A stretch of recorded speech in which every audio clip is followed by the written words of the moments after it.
Hey guys, happy Thursday, happy Friday. Gotcha on that one. Happy Friday. Hope you guys had a good week.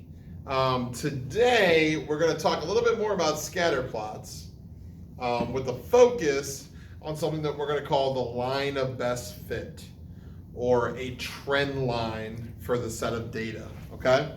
So yesterday we said, here's our scatter plot. I already have it made for us. We are measuring some sleep hours that you slept and the score on a test. This is in percent. All right, so a couple things that I want you to notice here because they're going to be important for your project. When you make this graph, make sure you go by the same amount every time on the X and Y axis. Notice that you can change from the X to the Y. So my X's I went up by 1. My Y's I'm going up by 10. And that's totally okay. But you have to go up by the same amount every time. So sometimes you're going to need to jump a little bit. And I did that on this one on purpose. So no one scored lower than 57 on the test. So I put this little squiggle in here. That's going to show you that we're jumping. So we're skipping all the data between 0 and 40. And that way I don't have to keep going by 10s. I don't have to start at 10. And then there's just like a blank part of my graph. So these little squiggles let you jump to wherever you want to start. And then you can go from there. Okay? So just realize that there is some more information that we don't have in this part of the graph. But it's irrelevant information, right? It doesn't have any part of our data points there at all. So that's what those little squiggles are. Some of you on your projects, you'll probably need to do that when you make your graph for your line of best fit.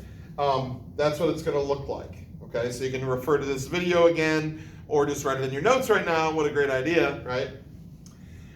So let's say I wanted to find a trend line or a line of best fit. All right. Line of best fit is usually, it's a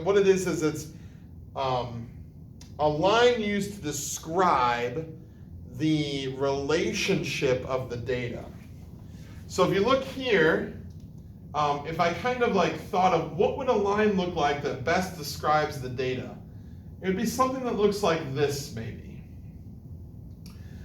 There's a couple rules about it, but a few things that we know. We know that it's going to have a positive slope because this is a positive relationship. As your hours of sleep increase, so will your score on this test. At least that's what the data shows us, right? So we definitely have a positive relationship. So what do you need to do to figure out where your line's going to go? Well, what you're going to end up doing is you're going to end up picking 2 points out of this data set.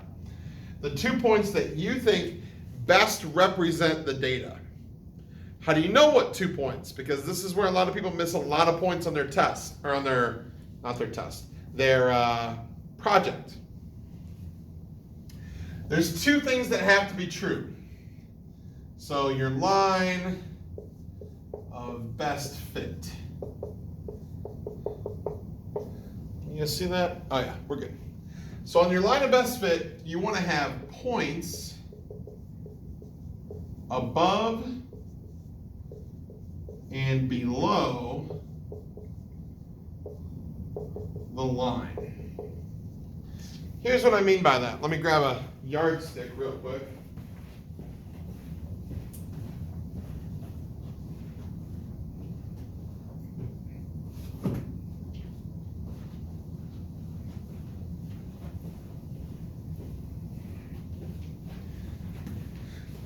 I'm going to use this yardstick for my line of best fit to kind of show you what I'm talking about, okay?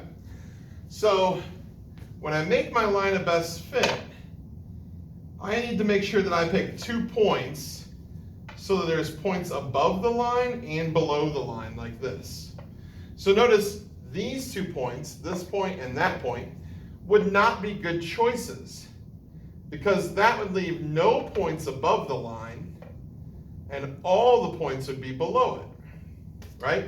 Likewise, if I connected 2 points down here, that would be bad choices because all the points are above the line and none of them would be below the line.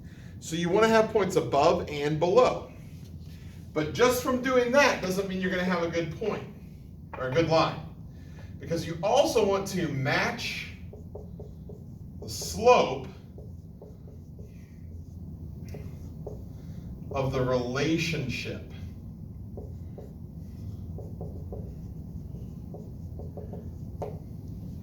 You want to match the slope of this relationship. What's going on here with the slope, right? So, for example, if I picked these 2 points, this one and this one, there would be points above my line and below my line, but that's not matching what's happening with the data, right? The data is going up. And you kind of want to match how it goes up, right? Like the slope. I'm trying to match what's going on. So what I like to do is kind of like, if I were you guys, I'd be using a pencil.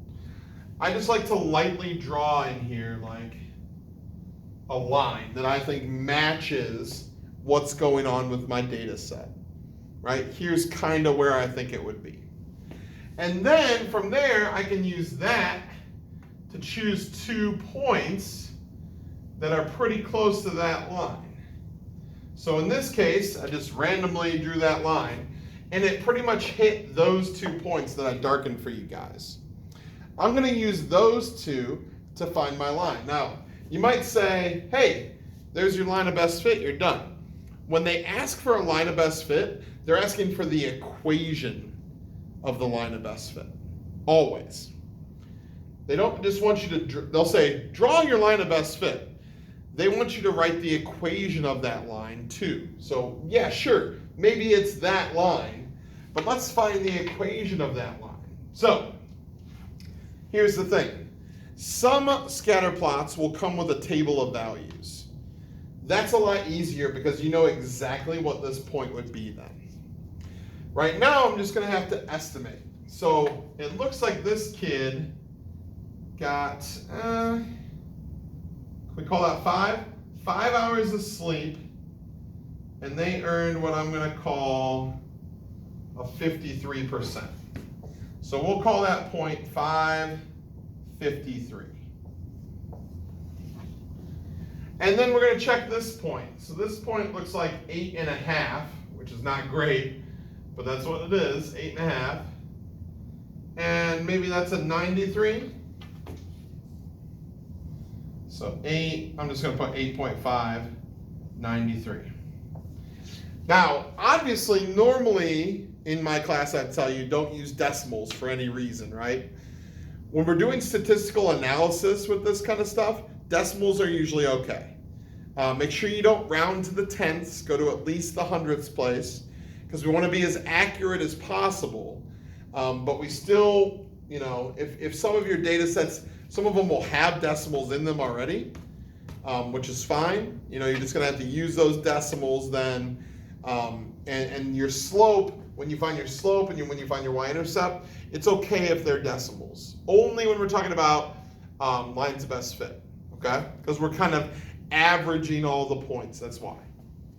So we're going to go y2 minus y1 over x2 minus x1. And we're going to find our slope between these 2 points that I chose over here. And that looks like it's going to be 40 over, what is that, 3.5? And if I simplify that, oh golly, you know, probably something.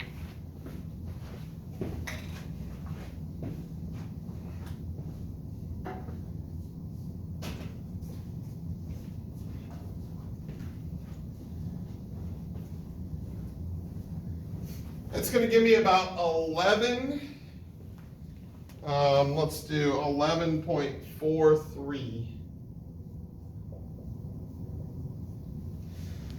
So what is that slope telling me?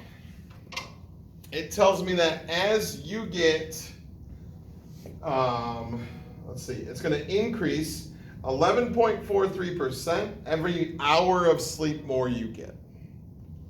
Right? So as I go up 1 hour, I go up 11% as I go over 1 hour. That's about what that slope says. So now we got to find our y-intercept. So we already learned how to do that this week, right? I'm going to choose this point, and I'm going to find my y-intercept. Now you guys can see how these things are related, right? So my slope's about 11.43. The x is 5. We don't know b. 11.43 times 5 gives me 57.14. And then I'm going to subtract 57.14 from both sides. And that's going to give me a y-intercept of negative